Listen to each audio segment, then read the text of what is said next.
ഇക്കാര്യത്തിൽ രണ്ടഭിപ്രായം ഏത് കാര്യത്തിലുമുണ്ട് എന്ന് പറയുമ്പോൾ തന്നെ ഭാരതീയമായ ഒരു സംസ്കൃതിയുണ്ട്, ഒരു സംസ്കാരമുണ്ട്, ഒരു കുടുംബ പശ്ചാത്തലമുണ്ട്.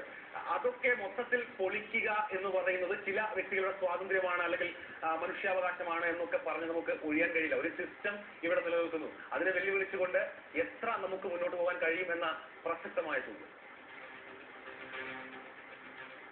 തീർച്ചയായും അതെ. നമ്മൾ ഒരു സമൂഹത്തെ അവലോകനം ചെയ്യുമ്പോൾ, അല്ലെങ്കിൽ സാമൂഹ്യ പ്രതിഭാസങ്ങളെ അവലോകനം ചെയ്യുമ്പോൾ നിലനിൽക്കുന്ന ഒരു വ്യവസ്ഥയെ എപ്പോഴും നമ്മൾ അങ്ങോട്ട് അംഗീകരിച്ച് ഭൂരിപക്ഷം ഇപ്പൊ പറഞ്ഞ പോലെ ശബരിന്ദ്രൻ പറഞ്ഞ പോലെ ഒരു ഭൂരിപക്ഷം വരുന്ന ജനത എന്തംഗീകരിക്കുന്നോ അത് തന്നെ എല്ലാവരും അംഗീകരിച്ചനുസരിച്ച് ജീവിക്കണം എന്ന് പറയുന്ന ഒരു രീതി ആണ് നമ്മൾ അനുവർത്തിച്ചുകൊണ്ട് വരുന്നത്.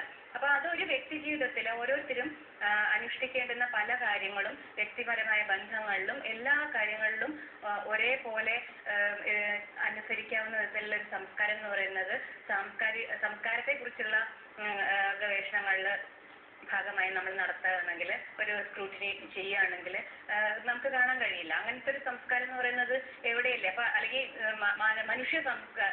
മാനവ സംസ്കാരം അങ്ങനെ പറയേണ്ടി വരും. പിന്നീട് ഭാരത സംസ്കാരം, കേരള സംസ്കാരം ഒന്നും തിരിക്കാൻ പറ്റില്ല.